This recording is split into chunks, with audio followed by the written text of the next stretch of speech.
welcome to the 2020 Smart Start Virtual Conference. Usually on this Tuesday morning, I am running around the Corey Convention Center, making sure that everything is ready to go for our conference. But of course, we are in different times, and we are grateful that you all could still join us in a very, very different way of doing conference. I'm Heather Strickland. I am the Communications and Development Director at NCPC. And I am the host for today, but you're going to hear very little from me. I'm actually going to turn it over to our presenter in just a little bit. I just want to remind y'all, as I'm sure you have gotten used to some of the new Zoom conferencing rules, if you don't mind making sure that your microphone is muted. Unless you are specifically asking a question of our presenter. It also helps just with bandwidth if you also turn your videos off, unless you need to be seen when you're asking your question. We will have a couple folks monitoring the chat, so please feel free to use the chat function for questions. And we'll make sure that our presenter is tracking on the questions. There's a few Smart Start staff on today to help manage all of those things. And with that, I would love to turn it over to our presenter, Jeanne Allen. Jeanne? Great. Good morning. Thanks, everybody. I'm very pleased that you decided to learn more about board development on an early morning workshop like this. If you're a board geek like me, you just can't get enough about boards, but I imagine most of you just want to get down into it and get some ideas. What we're going to go through are a couple of ways that you can work with your board to create engagement. Whenever I talk to boards, I hear people want to see, how can we get our board more engaged? Just a quick piece about me. I work as a consultant with nonprofits specifically and only around board development and strategic planning. I work with the Duke Nonprofit Management Program, where we offer classes to adults, one-day classes, people who want to learn. This is not a credit program. I am active with NC Tech for Good, which is a local nonprofit, all volunteer based. We try to bring technology to nonprofits and nonprofits to technology. And I'm a board source certified governance trainer, which means I use a lot of the board source material. That's on my slide. If you have not heard of Board Source, you should go look them up. They have a lot of great free material. And then I'm going to try and bring you some other material out in their readings that I read. I always like to start out with getting people to look at kind of trends that are going on and what's happening with board development. The first one is looking at composition. And the idea behind composition is I see a lot of trends these days with moving from kind of recruitment from a personal point of view to more strategic. People are talking about how do we get more diversity on our boards. Sometimes that's race, sometimes that's position, sometimes that's age, geography. The idea around the trends are much more discussion around how can we be more strategic in how we recruit board members and not just kind of be dependent on our already known circles. The next one, orientation. The trend I see here is it's moving from an informal concept to a more formal. And by formal, what I mean is it's thought through, we have an agenda, we plan for it, and we think of ways to get other board members involved, and it's not just run by either the executive director or run just by like the board chair. So it's moving from kind of, we'll get around to it, to it's a very important part of our onboarding process.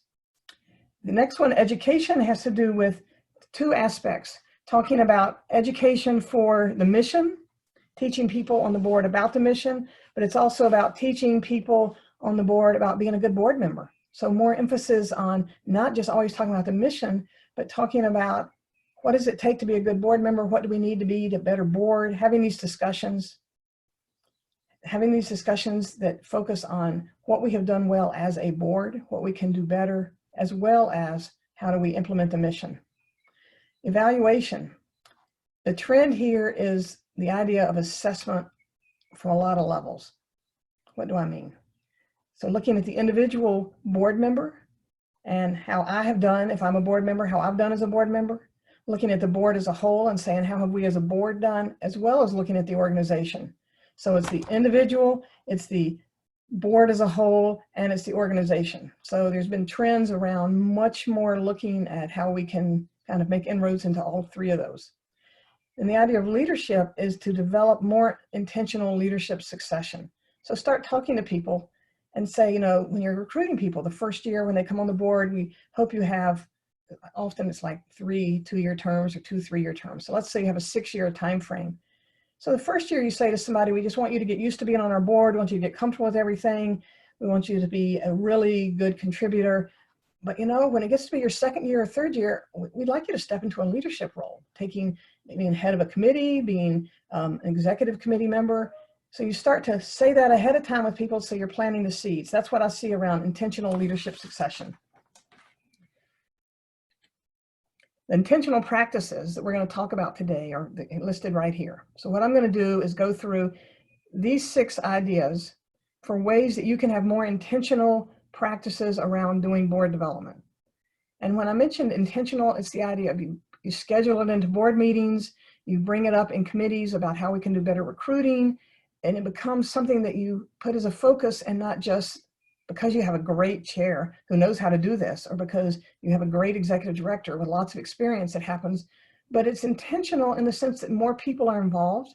So part of our intentionality in doing some of these practices is the idea that we can engage more people in it. It doesn't just fall on the shoulders of the executive director. The more you can kind of think this through, you can pull in board members to do little pieces here and there. That's a lot of what I like to suggest to board members. I mean, to executive directors and boards. How can you do little steps to move forward instead of giving board members these huge pieces that last forever? Just tiny bites to move you along. And as they get more involved, they understand that's a more exciting way to be on a board. So what we're going to look at first is looking at the idea of what makes high-performing boards. Governance is a process, not an event. So governance is something you pay attention to. And that doesn't just mean we're following Robert's Rules of Orders, or it doesn't mean that we have all our officers, but that you talk about what makes good governance.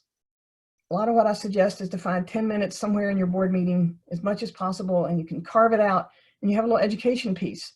And sometimes you talk about how can we be a better board? And sometimes you might talk about what does good governance mean? But so you find time to have these short discussions, 10 minutes, so that you're moving your board forward and having better governance discussions. You look at your boardroom culture. Your boardroom culture might be, how do we have conversations? I've been doing some webinars recently on having online board meetings. And one of the things I have discovered from online board meetings, because of like with Zoom and breakout groups, you can actually have more engagement in some of these online platforms than you might have in a room, because we come in the room, we all sit down, everybody looks at their their email, they're not looking up at each other, we're all down here, the meeting starts, the same people who are talkers talk, the same people who are thinkers think, and we don't have a lot of engagement. But sometimes when you do these online meetings, a face-to-face equivalent by breaking them out into groups, you get people having small group discussions, and they start to decide they really like being able to talk in smaller groups. So I found that to be one positive so far. So what's your boardroom culture? How do you engage people in your boardroom when you're having your meetings? Investing in the CEO and board partnership. More than just the current board chair and the current CEO, but how do you continually build that relationship? How does the board know how to support the CEO? One of the questions, I'm really into questions, because I think if I can give you good questions, you're going to take those home to your board and make it work. So one of the good questions for a board to ask would be, how can we, the board, support the CEO, and not decide what the CEO needs? Because some CEOs want a little more in touch, and some CEOs want a little more step back. So I would always suggest to board members, have a discussion with your executive director saying, what's the best way we can support you? So get into investing in that partnership. And then some of the ideas I'm going to talk about getting you to the point where time is spent on the issues of consequence. So you organize your board meetings so that more time is spent on the future and less time is spent on the past. What do I mean by that? More time spent on future directions, where we're going to go, and less time on committee reports and hearing what's already happened. The point of power of a board is in the future. So you want your board to be able to spend as much time with future focus discussions, and not so much time on what's already happened. It's a key way to getting people engaged. I can't engage as much on what happened in somebody's committee report, but I can engage a lot more on what's the future direction we should go, or what are some strategies, or how can we work better with this CEO and our committee structure. By the way, I use CEO and executive director interchangeably because people use different words, but they're the same to me. I always like to get people to think that board is to the nonprofit as blank is to blank. And I'm gonna give you a chance to type something in the chat box just to see who's awake and who's thinking. So this could be like, peanut butter is to bread, or it could be like, any idea. I just like to see a couple of examples. Some of you might feel inspired to type in right now. The board is to the nonprofit as blank is to blank. And I do this in board retreats to get people thinking about how they see the board. So if you can get to your chat box, and if you're thinking sharp, let's see if we can get a few answers in there. If I don't get a few, I'm going to move on, but I just thought I'd give you a chance for a little bit of response here. It's kind of like one of those tests you took in high school to go to college, the SAT, what is to what? Thank you very much. Susan said parent to child. Amy said sun is to flowers. Pamela said Congress is to the republic. So what I recommend is doing this discussion with your board, because then you can ask different board members, so tell me what you mean by Congress to the republic. Tell me what you mean by calcium to strong bones. Tell me what you mean by key to the lock. These are some great examples. But the best part is the discussion you then have with your board, because you get to see how people are conceptualizing your board. Organization to the community, blood to the heart. I'm telling you, y'all are warming up there. Those are some great answers. Fuel to the fire. So it's a great discussion to have with your board. Get everybody write this down, and then you follow up with it and say to people, well, tell me a little more about what you mean about that.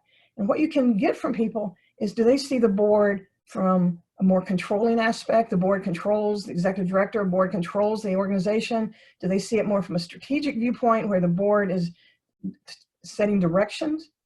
And I'm going to introduce you to another concept that you might be aware of, is this kind of a generative concept where we look at kind of the vision. What is it we're meant to be doing? So here's what I'm talking about. When I've asked in groups, I've come up with, here are some of the answers. Not as good as some I'm seeing here. Sugar to coffee. I mean, y'all have come up with some great ones. I love them. So I write this up, and then we just say, what is crib to the baby? What is heart to life? And we get people to talk. But I do this to introduce this idea, and it's 3 mindsets for you to get going with your board. There's a fiduciary, a strategic, and a generative. So my idea behind this is you want to be aware of having all 3 of these in your board encounters. So I don't mean every board meeting should be a little bit of each, but over time, you want to make sure you're not stuck in always doing fiduciary, or always doing strategic, or even always doing the generative. Now I'm going to explain what I mean by these, but asking people these questions, how do you see the board, leads me to this saying fiduciary deals more with the controlling aspects, which is needed. Strategic deals more with the direction setting, and that's needed. And the generative deals more with the vision, which is also needed. You don't want to be stuck in any one. A board that's stuck in fiduciary means they're only going to be looking at the smaller pieces of the yes and no, the black and whites of the organization. But a board stuck in generative is looking at all the vision and not coming back to the controlling elements that you need, the oversight elements that you need. So let me go through what I mean. So we have fiduciary, strategic, and generative. And with fiduciary, we're thinking about stewardship, strategic, strategist, and visionary. Kind of a key function of what they're looking at. Under the fiduciary, that mindset, you're looking at appropriate resource use. Under strategic, you're looking at basically how do we resolve competing priorities, which could be money, time, how do we spend, how do we set up where our staff goes? There are a lot of competing priorities. Who do we want to make outreach to? And then generative is more about sense making. Let me give you an example of the best example I've heard of generative. I've had an encounter with some people who were in the food banking system across America, and somebody gave me this example once where his executive director went to the national meeting of Feeding America, which is a national organization that oversees all the food banks. And the head of Feeding America got up in front of the crowd and said, we can't food bank our way out of hunger. So what that's saying is those boards need to look at a better way of looking at success instead of just how much food we gave out. They need to look at the underlying problem of how do we reduce the need for hunger?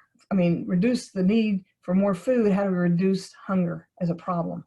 So that's kind of the generative piece of how do you look at what's the bigger issue sometimes. So you want boards that can be in the fiduciary mindset, in the strategic mindset, and in the generative mindset. So a little more explanation. Oversight is fiduciary, insight is strategic, and foresight is generative. The last way I sum them up is to say, what's the big question? What are we going to do? Fiduciary. What are we going to do? How are we going to spend our money? What's going to happen? How are we going to do it? I mean it on a bigger level than how or, whether Mary is going to do this or whether Jamal is going to do that. I mean it on the level of what kind of services do we offer? So how are we going to serve our mission? And the bigger picture of how do we, because each of you do it a little bit different, how do we engage with our stakeholders? So on that bigger level, that's the strategic question. And the generative question gets back to, why are we doing this? What's our outcomes? What's the impact we're trying to make? And what you want here is your board to be able to spend time over a couple of board meetings. If not, you don't have to do it every board meeting, but you want to make sure you have time for some of this generative and not spend all your time in fiduciary. If there were a default, it's that people spend too much time in the fiduciary looking at the answers that are yes and no, the regulatory, the following, the expenses. Boards spend a lot of time, more than they used to, on strategic elements. And we want to be able to spend some time in asking those bigger questions. Why are we doing this? What's the difference we're trying to make in the world? Move into the first of the 6 we're talking about. I've already told you I like questions. To me, if you can get your board kind of brainstorming great questions rather than running to the first answer, you're going to have more engagement from your board. So I would start out with getting some people to think about what makes a good board meeting or what makes a bad board meeting, and have a discussion and say, well, how can we build more of the good board meeting elements into our board meeting? And I suspect when you ask people, they're going to say, I like it if people are prepared. I like it if we can have good discussions. I like it when we are really learning something new. So you want to put more of that in your board meeting. And what makes a bad board meeting is when nobody's talking and people aren't here. So what you're creating is that boardroom culture, because you're not coming in and saying to people what we're doing, but you're kind of trying to generate it from what people in the room say. So you could put people into a small group discussion. Half the room talks about what makes a good board meeting. Half the room talks about what makes a bad board meeting. Put some ideas out there and then say, what are the top 3 we want to try and work with? And it could be one of the top 3 comes from what's a bad board meeting, and we want to eliminate that.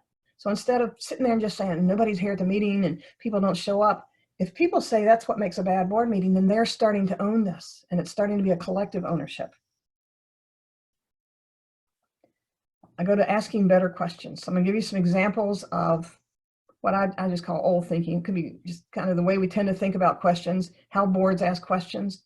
And then a second one on the new thinking would be a way to ask a bigger question. So I'll just give you some examples here that these are the questions I have for kind of questions board members might ask. If you kind of see a trend, it goes to how many, kind of stays in that fiduciary level, because it's the yes and no, the right and wrong, easy to get to answers. Nothing wrong with these questions, but we want to get our boards more engaged. So what are some questions you could ask to get more engagement? So instead of how much money, we could say, how do we use the operating reserves? Or what would be the best use? Or how should we use them? So you're just kind of opening up the question. Think of it that way. You're kind of opening up the question. How many beds are filled becomes how many of our clients move into more permanent housing? Number 3, how will this program attract clients, to how might this program advance our mission?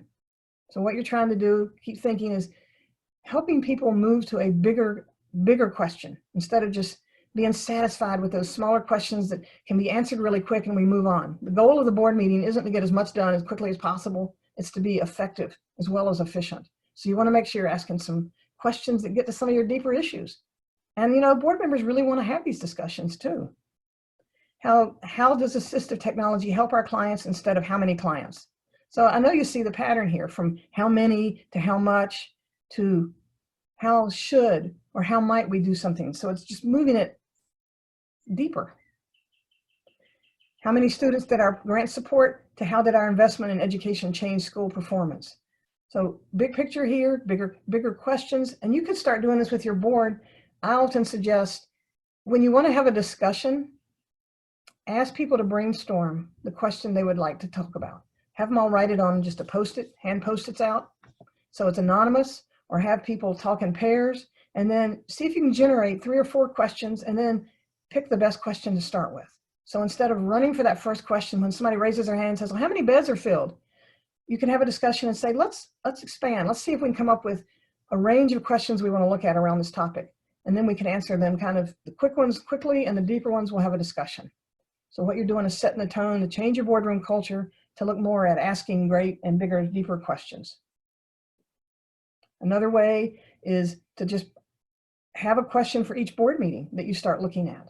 So this is what I mean here by integrate catalytic questions into meetings. Catalytic creates change, creates bigger questions.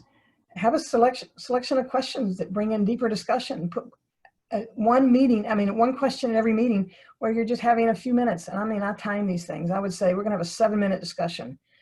If I'm on Zoom right now and I put you in breakout groups, I would say, I'm gonna give you 5 minutes in those groups, then we're gonna come back and we're gonna have a 5-minute full group discussion. And we have an excellent discussion and it's in 10 minutes. That's what I've learned from Zoom. You can do that in your board meeting. Put people in pairs or triads and have them discuss a question and then come back and hear from the groups and then move on. And you can start to train people that it's okay to have these questions and these discussions. So what's the biggest gap between what we claim we are and what our performance says about us? Interesting question to ask about the organization for the board members to look at, because they could start to look at, we need to look at better ways to reach out into the community. They could look at better ways to engage with our clients, with our stakeholders. Another question might be, what are the top 2 to 3 strategic issues facing us in the next 18 months? Well, I thought of this more than a month ago. So right now that might change, and it might change to what are the 2 strategic issues facing us in the next 18 weeks.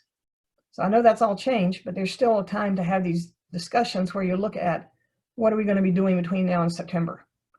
But there's still time eventually, if we get to September, to think, what are we going to be doing for the next 18 months? And I still think we need to think 5 years forward. I know right now is probably not the moment for that, but when you get your balance back, you're going to be thinking, what's the legacy of this board? How does this board, what's the change they want to make with this organization? Each board's a little bit different. And to have a board look at what's our legacy? What do we want to do? We want to get all the policies in order. We want to make sure we leave ourselves financially stable, or at least on a plan to stability, so that when we're not on this board anymore, we've left it better off than we found it, or not than we found ourselves right now. And the last question is, what do you hope might be the most strikingly different in 5 years? So these are just questions to think about on a deeper level of how you can get your board asking questions about how we perform as a board and how we impact the organization. It seems a little silly to think 5 years out right now, so you don't have to think 5 years out. But some of these other questions can get you thinking, and you're probably going to have some of your own deeper questions. Right now, you're going to be looking, in this moment, we're looking at finances, and we're stuck in the fiduciary for a lot of good reasons, and we're going to spend some time in strategic. That's why I say over time, you want to look at fiduciary, strategic, and generative, asking deeper questions. What do I mean by annual imperatives? What I'm looking at here is, what is your schedule for things you need to do annually that you can talk to about the board? So I'm just showing this to you in a visual. You can put it certainly in an Excel spreadsheet. But the idea would be to plan the board work out over a year. And if you're already doing this, kudos to you. You're probably being very successful at that. But the idea here would be to schedule out some of the big pieces of what the board needs to do over the year, put it into a spreadsheet, put it kind of into the top of the agenda so you know 6 months out what's going to be on your board agenda, and you build around that. So here's some examples of a board that meets 6 times a year, just to give you some ways to think about it. And again, I just wanted to give you a visual, but a spreadsheet probably would work a lot better. So you would have 6 meetings a year, and these are big, important pieces you want your board to do. So schedule it out ahead of time and just know every year that you're going to look at program metrics in March. And in July, you're going to review some aspect of your strategic plan, have some sort of SWOT discussion. In November, you're going to do your budget approval. You're going to do a compliance review to make sure you're meeting all those goals. In May, you're going to have your board elections, which you probably already have, but what else can you do? You might have a policy review. So what you're doing is scheduling out really big pieces. Now, I put the ED review in there. I put it for January, but I find a lot of places don't have a regular review of executive director. And what I suggest is if you make it part of your annual imperative and you do it at this time of the year. The other suggestion I make for executive review, people sometimes don't know how to get started on it. I would start with having the executive director write down 3 accomplishments you had this year that you're the most proud of or feel like had the most impact. And then have the executive director write 3 areas where he or she would most like to have education, have new skill sets, improve my ability to do something, where I would like, coaching in perhaps. So what you have is 3 areas of success and 3 areas for improvement. And that can be the discussion to start with a board. Sometimes boards don't know how to get started because you want to use this model they have from their corporate world and it just doesn't fit into your smaller nonprofit. So if you could just even start with kind of a assessment of what's doing well and what can do better. That starts a discussion between the board and the executive director. It's easier to get started with a review. So we have our annual imperatives. And I want to say, take it a step further. And I would schedule a question into each of those months ahead of time, because then we have schedules of questions. But then you know what you can do? You could say, hey, Carrie, can you, as my board member, Carrie and Belinda, can you be in charge of the November question and just kind of help us facilitate it? Doesn't mean you have to know the answers. We just want you to put it on your schedule and you can be the leaders in that. And Carrie and Marilyn, could you take the March question and just be ready to lead that discussion? We want to have maybe a 10-minute discussion. If you know, I can meet with you as executive director ahead of time, but we'd like you to take the leadership. So what you've done by scheduling these out is you've gotten a lot of people involved now, because you have 6 questions and you're going to get 2 board members at each discussion. And I would put the 2 board members who are the best at leading discussion to be first, to set a good tone, match people up, or let them choose what they want. And then they have a month where they know they're assigned to lead the discussion. So what you're having is everybody's engaged that year. Every board meeting, you're going to have some sort of discussion that's led by board members.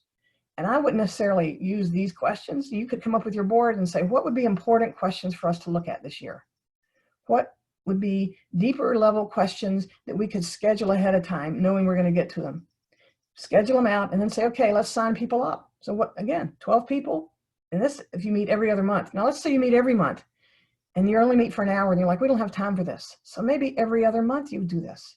And you have another piece that you partner with for the other meetings. So if you have 10 meetings a year, you do this 6 times. It's still the idea of you're building up your board's muscles for having these deeper discussions, and you're building up your board's muscle to have individuals come and lead these discussions, to facilitate them, not be the expert, but just set up how you're going to have the discussion, set up how they want to collect the answers people come up with. You got what I'm saying. You're going to run with it, I'm sure. Talk about education time. This isn't the 3rd imperative that I want to talk about. I've kind of mentioned it, the idea of having 10-minute kind of education. Could be the deeper discussion question. What I find is a lot of nonprofit people who get on boards, nobody really understands nonprofit finances till they're on a board. And nobody ever raises their hand and says, you know, I'm not quite getting this. So I often say, make sure you're spending some time, spend 10 minutes looking at your financials every so often. A couple times a year, just have a 10-minute education session where you say, here's what this number means and here's why this is important. And then in a couple of months, look at another piece of it. Just pull it out and just have an education session. Just assume that people want to know this. Or you could ask your people, of these elements around budgets, make a list. What are the 3 or 4 you'd most like to hear about? Most like to understand? Do it anonymously. If you think people don't want to admit, have a conversation. If you think it's okay, what you're trying to do is make it okay for people to say, I'd like to learn more about the financials. I have had board members look me in the eye and say, I vote the way I vote because Valerie, who's on the board, and I know that she's on the finance committee, or I know she's a CPA, so I know she knows what she's talking about. So I vote how Valerie votes. And it's like, you don't really want your people doing that. So what you want is to help everybody get a little bit more comfortable with understanding finances. So spend a few minutes on education time. Again, make a list of some important elements of the budget. Get your finance committee to make a list. Somehow make a list. Ask people to add a few to it, and then you could use dots or check marks or whatever to have people vote on the top 3 they'd like to hear from, and just add it into your board agenda. This is the question. Another question I suggest you add when you get ready to think about orientation.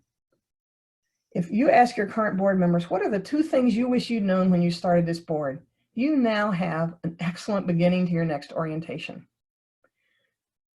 People know 3rd meeting, 6th meeting in, what they wish they'd known. 2 years in, they can tell you what they wish they'd known. So have that question at your board sometime, and you don't even have to have a deep discussion about that. That could just be a quick discussion. And then you can build it into how we're going to change orientation. We're going to make it so it's more responsive to some of these concerns that people list when they say, what do I wish I'd known? I can tell you that they're probably not going to wish they had a thicker book or a bigger portal on your website. What they're going to wish is they had stuff that was more in the moment when they need it. So the idea here is to think, you don't have to do your orientation all before they join the board. You could break it up into basically 3 parts. And one would be introduction to the organization, your history, your mission, your big picture, your strategic plan. The second would be orientation to the role of being a board member. What does it mean to be a board member on your board? Some boards are fundraising, some boards aren't. Some boards use Robert's rules, some do. So they need to know, what does it mean to be a board member? And number three would be an orientation to your specific board. What role can I play? What committee do you want me on? How do we break up our committees? How do we assign? How do committees report? So we got the specifics of your board, which is around my role and what role you want me to take. And that's when you could say, hey, first year in, we want you to just sit on a committee and be active in the sense that you're learning. The second year in, we'd like you to select from a committee that of choice. We have some other committees here. And if you come back in the third year, we start working in the second year, hoping you'll take a leadership role in your third year. So that's kind of what would happen in that part 3 orientation. The part 2 orientation would be, here's how we hold our board meetings. Here's how we move things along. Here's what it means. Board members need to be in charge of fiduciary elements. They also need to be in charge, pay attention to being ambassadors in the community. And then part 1 of the orientation would be like your history and mission. So you have 3 orientations in a sense, and they each could be much shorter than perhaps what you've done. It could be maybe 20 minutes before the first board meeting. A couple of weeks later, you could have another one, because what you're going to do is get board members to help out with those pieces. Because you could certainly get a board member to help out with, what does it mean to, how do we set up our committees on this board? And you could have another board member talk about, how do we run our board meetings? So I would say there are ways that you can start breaking this down to where I might have, as a board member, one topic that's 5 minutes, or 10 minutes, that's in one of these orientations, that's part of a 20-minute component. And you just need to schedule it out. But instead of the ED or instead of the board chair having to do the whole thing, they might start out at the beginning, but then you can have other people do the pieces. So you're building everybody's muscle for stepping forth and having more to do. And I'm helped out with the orientation. I have another idea I'm going to share with you in a minute about orientation. My other idea is called board buddies. So here you got a board sitting around. Well, what you do as soon as you announce who your new board members are, you assign each new board member a board buddy. And so let's say I see some names on my screen here. I'm going to say we got Miranda and Marilyn are our new board members. And so we're going to assign Lakeisha and Linda to be their board buddies. So Lakeisha is going to be assigned to Marilyn and call her up before the next board meeting and say, hey, Marilyn, this is Lakeisha. I'm on the board. I want to welcome you. I'm so glad you're going to be on the board. I'm going to save you a seat so that when you come to the next board meeting, you can sit next to me. Because you know how it is when you come in a board meeting, everybody has their place to sit. It's kind of, you're happy, but it's you're like, where am I supposed to sit? This end of the table, this end. So imagine if you came in the room and you're Marilyn, and there was Lakeisha going, hey, Marilyn, come on over. I got a seat for you. And not only that, Lakeisha reaches over to Carrie and says, Carrie, will you sit on the other side? So that both of us are kind of reaching out to Lakeisha from the first minute, reaching out to Marilyn from the first minute she comes into the meeting and just saying, welcome. If you have any questions, let us know. Great. And so what you got in your meeting is you have at least 6 people, because you have 2 new board members. So you got 2 new board members. You have 2 board buddies. And then you might have 2 more people they've called on to sit in the meeting with them. So what you got is, I was checking my comments here. Girl, what we have is comments. We have groups of partners chatting about what it means to be on your board. 6 people potentially involved. What could take it a little farther is after that meeting, Lakeisha says to Marilyn at the end of the first meeting, hey, Marilyn, I know you've not been on our board, you might do a few things different than you've been on other boards. How about if I call you up? How about next Thursday? Let's set a time, maybe just 5 minutes. Just want to check in with you. So they set a time and they call up. And Lakeisha calls up Marilyn and goes, okay, now I wonder if you have any questions about how we handle things on the board, anything we did that didn't make sense. You've been on other boards, we might have done it different. It's mostly just a connection call. And it might be that you follow Robert's rules and Marilyn's never been on a board with Robert's rules. It might be you don't follow Robert's rules. It might be that you had a strange way or some jargon or something happened that, a way of that seemed normal that maybe Marilyn never seen before. But really the whole point of that little 5-minute check-in is just to build a connection. And it's Lakeisha building the connection as a board member versus the board chair or the executive director. So then we come to the second meeting and Lakeisha calls Marilyn over again and says, come sit next to me. But after this meeting, you're on your own. No more. You gotta sink or swim. You know, you just be funny. But it's not a forever relationship necessarily, but it probably will be. Marilyn will always be grateful that Lakeisha reached out to her. Lakeisha will always be kind of watching Marilyn. So you got people taking care of each other, and you have people thinking about how to bring people along, because I called, Lakeisha called Carrie into that first meeting when we're sitting at the board. So now Carrie's a little more interested in keeping Marilyn involved. What you're doing is building in board capacity to take care of each other. Because we told Lakeisha, hey, bring her along. But it's only for like 2 meetings. And if you only meet every other month, it might be a phone call or 2 between the meetings. Hopefully, if you only meet quarterly, it might be a phone call a couple of times between the meetings so that you can keep this new person connected. I would only do it for a short period of time. And then you just say to the person, okay, I'm here if you need anything, but just wanted to get you going and get you in the right place. So this is the idea of board buddies. And my circle there of the red and green just shows what it would look like, where you save a seat for the person to come sit next to you, and then you continue with your board meeting, just as a way to get everybody involved and moving along. I have seen great success with the idea of breaking out into small groups using Zoom meetings. One of the best things that I think is going to come out of having a board meeting on Zoom is breaking into small groups, if you're using that function. And if you're not, you should be. Because what you can do is put people in small groups to discuss a question, groups of 3 or 4, and then you bring them back. And I think people are going to get used to that and say, wow, we should do this more often in our regular meetings. And this is a picture here of a board meeting where you just spread people out at the table and just say, you know, I want groups at this end of the table to talk about why we should support this issue. And I want groups at this end of the table to talk about why we shouldn't. It really doesn't matter what you personally feel. I want you to get in a group so that, you know, at that end of the table, you're going to talk about all the reasons why we should move forward. And then I have to sit in a group and discuss that, even though I might be against it. But it just makes for a better discussion, because then we come back together and we'll say, okay, let's hear one reason why we shouldn't and one reason why we should. Or you could have all the against groups list all their reasons, and all the for groups list their reasons on a flip chart or whiteboard if you're online. And then you have everything up on that you're looking at. And then you say, looking at all these ideas up on the flip charts, what stands out?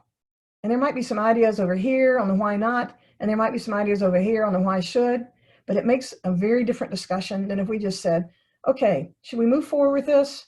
And people just argue from opinion or debate from whatever they know in their experience. Making me sit in a group and discuss why we should not do this. One, I'm not on that, that's not my point of view, so it makes me look at different points of view. And 2, it just makes all sorts of deeper questions come out.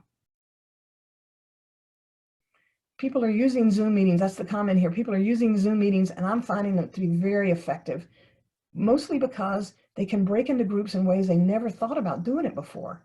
And that's going to lead people to, once we get back face to face, to wanting to break into groups. So one of the ways you can build a stronger board is to put people in small groups, give them discussion points. The challenge would be to make sure they have a focus. You don't want to just throw people in a group and say, have a discussion. That's why I say, force it into agree and disagree, if you can't think of any other way to go, or we should move forward or we shouldn't move forward.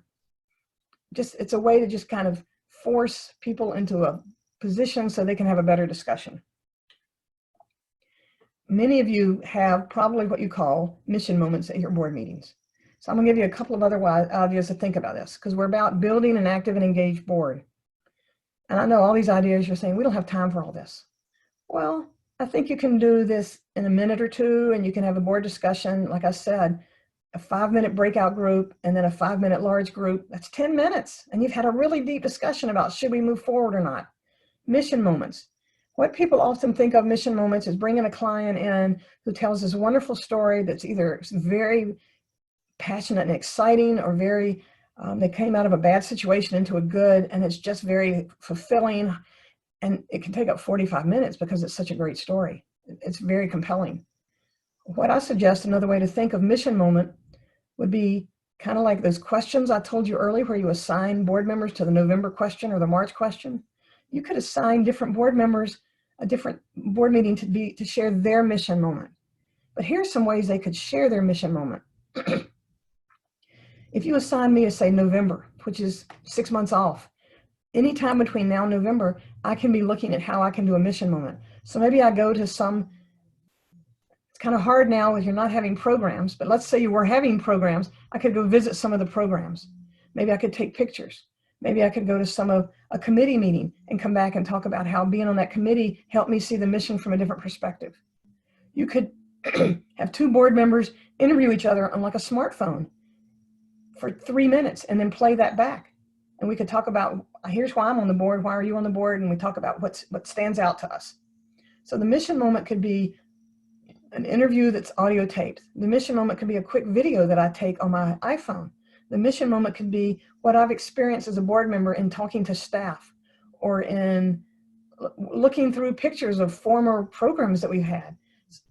What you're doing is saying to board members, what's your mission moment? Not this client coming in, which is excellent, but you might want to intersperse that with having board members saying, what's my mission moment, and assign it to people. Again, what you're doing is building, you're giving out part of the agenda so that different people are talking. You're making me, you're allowing me, you're inviting me as a board member to step forward and speak about why I'm connected to this mission, but not just from history, but bring a story, bring a picture. But you can say you're only going to get 3 minutes or 4 minutes. And you know what? We're going to start the timer on the phone. And when it goes off, even if you're in mid-sentence, we're going to stop you. And the first time you do that, it's going to be hard. But people are going to get, what you're trying to do is move along, because mission moments could take up way too much time because they're just so compelling. But if you could get board members talking about their mission moment, and I share my compelling moment, then I'm going to energize Valerie or Lydia, who's sitting next to me, because they're like, wow, look what she's done. Look what she's experienced. So again, another idea for how you can pull board members into talking and being more engaged in board meetings. But what that mission moment makes me do is reflect on it between the board meetings, because I got to either go find a meeting or go look through some of the pictures on Facebook of events, or talk to some of the clients, or give me some suggestions of what you want me to do to find out my mission moment, and then I bring it back. If you have a big event in November, maybe I can come in December and tell you what my mission moment was. It could be a good thing to do now, not having events, to have people reflect. Since we can't have events going future, have people reflect back, go through your Facebook, go through memories of what's happened before. Have a new board member talk to a board member who's been around 5 or 6 years, and the new board member can interview the returning board member about what are some events you had in the past and how did what stood out for you about how they connected to the mission. And that the new board member can then bring that to the next meeting about, here's a mission moment I look forward to when we're back to offering these programs. So be creative that way. Fourth, talking about agendas. I've given you a lot of ideas for what you're going to add to your agenda, and you have no time. I know that. But you're going to figure this out, because you're going to pull out the best ideas.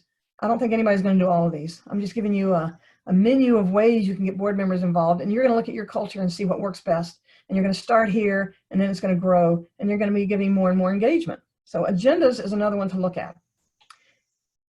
I like to promote the consent agenda. And I say now is the time, if you've never used a consent agenda, to seriously consider it, because if you're doing your meetings online, you don't want them to last a longer period of time.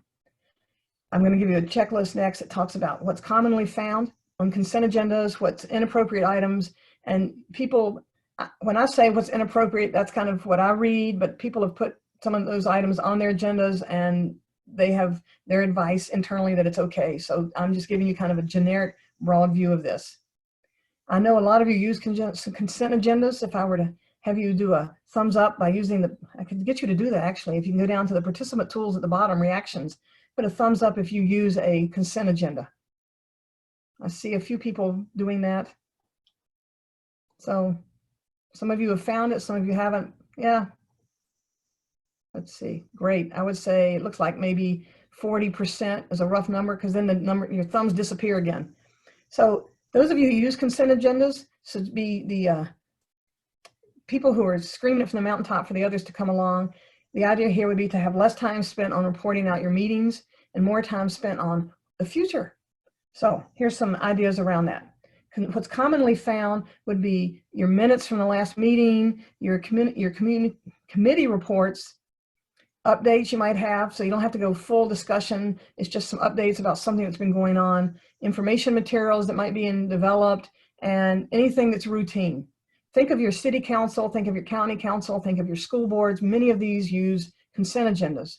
Now you put all these items on the consent agenda. So the first item on the agenda is called consent agenda, and you do vote up or down, yes or no, do we approve or disapprove? These are items you don't need to discuss. Some things that I recommend, and I see Board Source recommends and other groups, you don't really want to put things about money, because that then tends to give people to distance themselves from money. And you want them to be involved with asking questions. You know, it's the role of the board actually to be a little bit nosy, not too nosy, but nosy enough that they stick their nose in to understand the financials. And I put executive committee on there because the problem with executive committees sometimes is that they become their own entity, and they become the inner workings of the board, and the rest of the people are on the outer workings. So anything the executive committee does should be part of the full agenda, so that everybody's involved and you don't have the inner circle and the outer circle. What are some hints here? You have to have advanced prep. So people need to be able to read ahead of time and know what's going on. They need to see what's on the consent agenda. I often suggest that if you have readings and people have a hard time, if your meeting starts at 5, then I would say we have a reading room across the hall that's open at 4:30. No questions asked, you know, not a social time. Those of you who want to read right before the meeting, because I know I like to do that. I'm not going to read it at 3 in the morning or 3 in the afternoon, the day I got it in email. I tend to read things as I need to. So I'm going to read it right before the meeting. Have a reading room and invite your people to show up. And if they need to read at 4:30, great, as long as they're ready to go at 5. And make sure it's not a social time. It's just anybody who wants to show up early and read, we got a room for you. No shame, no blame. We want to make sure people can be available to move at 5. The idea also is one vote. What that means is if people start, well, this kind of moves into discussion and move the item. If people want to start discussing something that's on the consent agenda, instead of discussing it, you just pull it out of this consent agenda, move it lower on the agenda and say, okay, we'll talk about that in a minute. Let's go back and have the vote, so that you can move on and have that consent agenda moved out. You voted on it. One vote, all 3 or 4 items that you have on your consent agenda, because you're passing everything or nothing. But because you don't need discussion, it generally is not an issue. And then the last idea is the results of this, and everybody I've talked to who uses a consent agenda says it makes it for a more efficient meeting. It allows us time to have some of these deeper questions. It allows us time to look at the strategic plan, because you really don't want to hear what happened in that committee meeting. You don't want to hear that Tanya and Kelly, what they decided, and they brought Tracy along, and here's what we did in the committee meeting, and then we had to talk about, you don't want to hear the results. You want to see what was written in their report. So you want to move people along and have meetings that are more efficient. Now here's another way to think about setting up meetings. A little more visual for some of you who are visual. It's not a spreadsheet idea. So I just wanted to share with you like another tool, see where it works. This is the idea of kind of thinking about where, this is like my overlapping Venn diagram at the beginning. This is an idea of plotting out where the items in your normal agenda fit, to see where you are putting most of your energy. So the red axis on the left is saying we go from not a whole lot of pre-meeting work. No, that's in-meeting discussion. Okay, so we don't need a lot of discussion, to at the top items that we really want to have a lot of discussion. And at the bottom for the black, it goes from don't need a lot of preparation to yes, you need a lot of prep. And so we have 4 boxes here.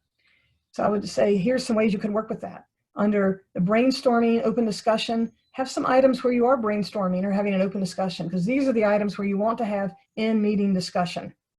But we don't necessarily need a lot of prep work, because it's either an item we've talked about, and you could brainstorm what are some good questions that we want to ask for the board around making a better meeting. Don't need pre-reading for that. In the blue box, complex, substantive, impactful issues. Yeah, we might need to read a position paper or read some report that came out, and then we're also going to have a discussion. So that happens. Maybe not every meeting, but that happens. The purple box, this is where your consent agenda goes, because we do need pre-reading or prep, and we can cover items in writing as well, but it's going to take more prep time and not so much in-person discussion, because it's on that lower side. The gray area is these are the items that they don't take a lot of pre-meeting time, and they don't take a lot of pre-meeting or in-meeting time. So you don't really need to spend a lot of time on those.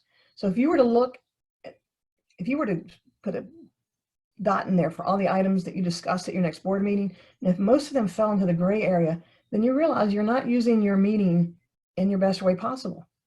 because you really can use it to have some deeper discussions, or you could use it to have more prep, and then we don't have to have a deeper discussion, but people have prepped ahead of time. So let me give you some examples. In the gray area, menu items for the gala. Do not need to spend a lot of board time on that. And I can hear a hello on that one, I'm sure, if you're all sitting in the same room. That's just not a great way to spend a lot of board time. The orange one, ideas for improving board orientation. So that's the example I gave you where we talk about, okay, what you wish you had known. Let's come up with a list. We want to talk about the 3 areas I talked about, the orientation to the organization, to the individual role, and to the role of this board. Let's split it up. Who can fit into different areas, and here's some topics. So that's a great in-room discussion. Purple area, we want to do a quarterly program update. So we're not going to spend a lot of time on that, but we're going to send people out an update ahead of time that they've read, and then we can just have a shorter discussion in the meeting. And then we look at the blue one, which might be where you are right now because you're having a lot of substantive issues. You're going to go move into a new market, or you're going to do a rebranding. So these are items where people need to have done some thinking and prep, but we're also going to spend a lot of board meeting time. So I suggest how you use this is to think when you're scheduling out your board meeting, where are you putting most of your items? Where's most of your time spent? You don't have to spend most of your time in the blue. Certainly I wouldn't say that, but you don't want to spend most of your time in that gray area. So if you can think about how you've scheduled out your board meetings into topics and where you put them, again, like at the beginning, you want a little bit of spread, so you're in all these different areas. Now, for those of you who like spreadsheets, this is the same way to do this. You could say, what's the issue? Do we need discussion? Yes or no? Do we need prep? Yes or no? Is there a big question we want to ask around this issue? And who's going to lead this? So again, Excel spreadsheet, it's just a way, if you want more intentional meetings, you got to be more intentional in the preparation. I try to think of a simple way to do prep. I think this isn't that deep because you could put down what are the topics we're going to talk about, yes or no discussion, yes or no prep is needed. And see if everything needs discussion, then you might need to move stuff around. If everything needs prep, again, you might need to help people because that's a lot of prep for board members.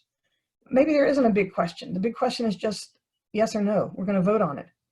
Or it could be you spend some time coming up with a deeper question to promote out around this issue. I find that if I take the time to write a good question out, I might have a better one from the top of my head in the meeting. But in case I don't, it's always nice to be able to refer back to one that was pretty good when I was planning. And then if you have a board member or someone who's going to help either co-lead or lead that part, and again, it might not be every part, but it starts you to spread out the meeting so it's not the same people talking about the same thing. Share this with people. It doesn't have to be a hidden document. Say, this is how let's organize our meeting this way. And again, take what works and make it work for you. Another way to think, I've done this specifically around around online meetings, but I think it's going to work as well in face-to-face meetings. Give roles, assign roles to your board members and rotate them. So the facilitator is a role you need more online than you need face-to-face, because you might have a board chair who's good at running the meeting, but not necessarily kind of watching the group when you're in an online situation. So a facilitator would watch the flow of the room and make sure we're including everyone and making sure we're, bringing people into the discussion who might not have been brought in yet. I think we haven't heard from Heather yet. I think we haven't heard from Tracy yet. The timekeeper you can assign to any board member. It works online when we say we're going to have a 2-minute breakout, or you have 2 minutes to make your report, Elizabeth. And the timekeeper then says, boop, time's up. Got to be a little bit tighter online because we can't read visual cues. However, I think this could work in a face-to-face meeting too. And if you start in the beginning and tell somebody how much time they're going to have, you could say, like with Toastmasters, some of you have been to it, when we put the yellow up, you have 30 seconds left and then time's up. You let people finish a sentence, it's your culture. You got to make it work. But what you're trying to do is hold people accountable. I had a board chair tell me once. What she did was put the person who was most likely to talk too much in charge of timekeeping so that they would not be the one who talks too much. And she thought it worked well. So whatever works for you, try it. Technical support, this is particularly true on the online meetings. Somebody needs to be somewhere that understands the tech. But what I suggest is before you do a face-to-face an online meeting, if it starts at noon, then say, we'll be on at 11:30. Anybody's not sure how to get on, come on, we'll practice muting your face, we'll practice muting your audio, we'll practice sharing a screen so that you're really good to go at noon. Anybody who wants practice, show up early. So that's another way to kind of make sure you have technical support. You obviously have a note taker. or secretary, as we call them. The idea could be when you're working from an online situation, you could consider doing it as a Google Doc that everybody could watch, and that could be what you're sharing as your screen. So everybody could see what the notes are. Or if people have a separate screen, they could call up the Google Docs on a separate screen and watch the notes. So we're just more engaged while the notes are being taken. Just consider that. Yoda is something I read in a couple of articles. The idea was the Yoda kind of is the process person. Perhaps at the end of the meeting, they are the ones that they're assigned to do this. They're assigned to give you an evaluation of the meeting. Here's what seemed to work well, and here's where we seem to get stuck. And you rotate it, so it's a different person the next time. Or the Yoda could be the person who calls out the elephant in the room and says, you know, there seems to be a lot of energy. I can't feel where people are going with this issue. But they have that role, and because you've assigned it to them, they're going to stick with that and feel comfortable saying something. Dashboards. Some sort of measurement where board members can see how they're doing. Just a couple of ideas around dashboards. It's a tool to focus your discussion. So it's whatever you want to measure. It's basically a snapshot. It's not what's going on. It's just whatever measurements you've picked and how you want to look at and report them out. It's a summary of whatever key performance indicators. And what I'm suggesting is have a dashboard for board performance, not just organizational performance. Another one would be it's dependent on your quality of info. So it has to be what kind of info can you gather up. You see some of these beautiful ones online. You could do something really simple. And then it's a starting point for board to start looking at how they can assess themselves or how they assess the work. I'm going to show you a couple of visuals. This is an example of ones where they use that stoplight method, where red is what we got to watch for. It's in trouble. We got to act on it. Yellow is what we need to watch for. We don't know which direction it's going to go. Green, we're doing pretty good. So you could look at a budget this way as indicators. This group has decided that would be their indicators, and they have set up a dashboard to look at. You can have a conversation. It helps people move quicker to understanding some issues. You can't use a dashboard, though, to hide what's going on. You want to use it to illuminate. Another one would be board of directors. So what measurements did the board come up with? How do they want to measure themselves? And then what are their measurements to look at? Another example, you're going to see these slides, so I'm going to just show you visuals. And the last one is assessment. The idea here, go back to your Yoda, who's assessing the board meeting. There's something from Board Source that says boards that assess themselves tend to be better, just in nature of starting to look back at how we did. So the Yoda could be prepared to speak to some of these issues. Yes, members were prepared and ready to discuss. You could decide what you want. It's not for the Yoda to decide, it's for your group to decide. You know, comments indicate primary focus was on the nonprofit. That looks at the duty of loyalty. Meetings were not used to do the work of the committees. So that's another thing. Are we using our meetings to look at beyond the committee work? So these are just some ideas of what you could have individuals assess and report back, or the whole group could then give themselves, let's all look at statement A and how do we all feel that we did in this meeting? Spend some time to look back at how you did in the meeting, even if it's just for a minute. Another way to see how things went in the meeting is have what they call fist of 5.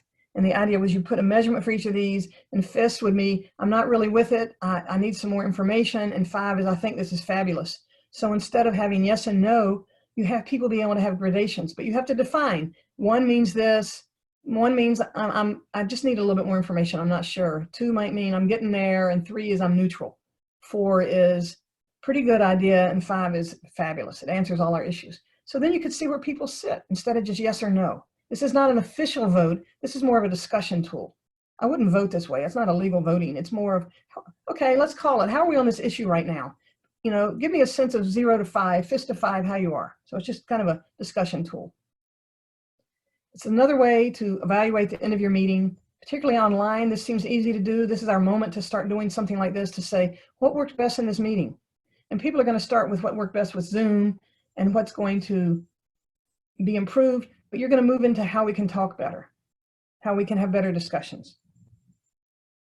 I'm going to finish with 5 questions every board should ask as a way to improve their performance. Why are we here? What are we supposed to be doing?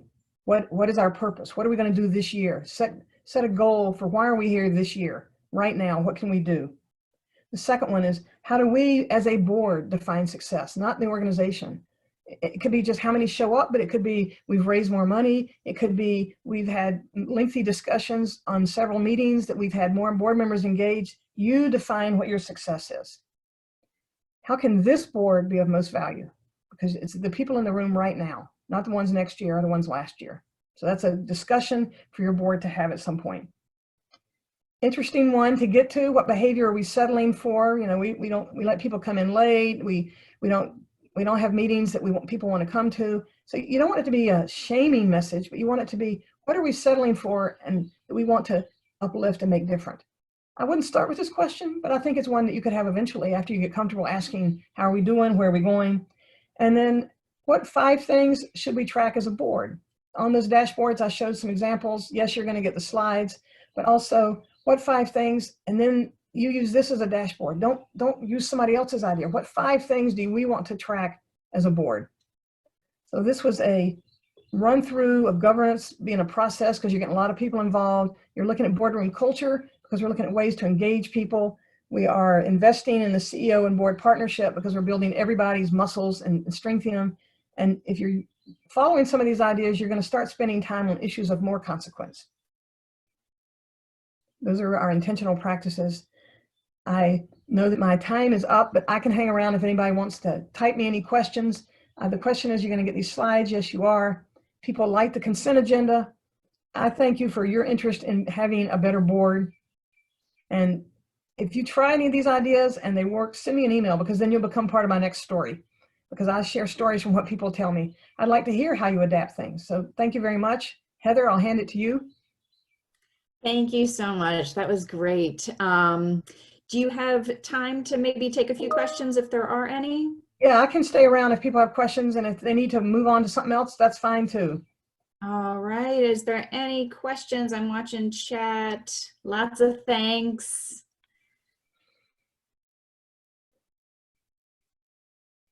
We like the thanks. We like to see that. But if you have a question, put it up there. How did we contact you? It's on the first slide. Sharon, you put, no, not Sharon. It was Sonia. It's on my first slide. I have an email on there, so you can contact me. All right. I'm seeing lots of great information, and just a reminder to all of you, we did record the session today, and we will make that recording available hopefully sometime next week. You all will get an email when that is available. I do want to just quickly thank our sponsors for the virtual conference, Kaplan, Lakeshore, the Simla Foundation, and All About Books. We are really grateful that they decided to maintain their conference sponsorships, even though it's a much different format than they're usually sponsoring. I'm not seeing... Oh, we've got a question about, do you do training for board meetings? Sure. I love doing it. And I've been practicing with doing some stuff online as well, because I think that's where people are right now. But my favorite thing in the world is the board retreat, because I love working with board members. Is there an outline for consent agenda somewhere? If you Google consent agendas, you're going to find a lot of pieces. Mostly people set them up differently. I mean, if you want some information, you could email me and I'll show you a couple of sites. So I'll put my email in here. Thank you so much, Jeanne. If you're still sitting around, I'll send you my email here, but it's going to be in the slides. All right, I'm not seeing any more questions. There is the email address there. I'll stall for just a little bit so y'all can capture that email address before we log off. Again, thank you all so much for joining us. I know it's not quite the same as being at the Corey Convention Center together, but we are grateful that we can still do the Smart Start Conference in some way. Jeanne, thank you so much. You were fabulous. Thank you.